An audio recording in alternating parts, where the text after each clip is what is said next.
Şəhid polkovnik leytenant Əkrəm Şadmanovun oğlu Araz Şadmanzadə Avstraliyanın Sidney şəhərində keçirilən beynəlxalq riyaziyyat olimpiyadasında qızıl medala layiq görülüb. O, 15 ölkədən 63 iştirakçının qatıldığı final mərhələsində bütün sualları cavablandıraraq 100%lik nəticə göstərib. Beləliklə, Araz Şadmanzadə qızıl medal qazanmaqla yanaşı, eyni zamanda dünya birincisi olub. Sidneydən Bakıya qayıdan qalib məktəblimiz Heydər Əliyev beynəlxalq aeroportunda böyük sevinç və qürur hissi ilə qarşılanıb.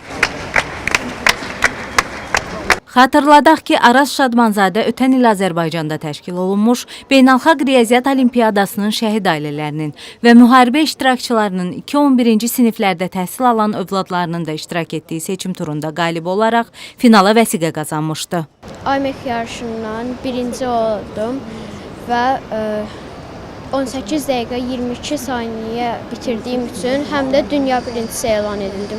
Dərsdən sonra əlavə onlayn dərsə qoşulurdum. Gələcəkdə həkim olmaq istəyirəm, amma mən şahmatı sevdiyim üçün ikinci peşə kimi şahmatda düşünürəm. Mən riyaziyyatla çox çalışıram, riyaziyyatı çox sevirəm.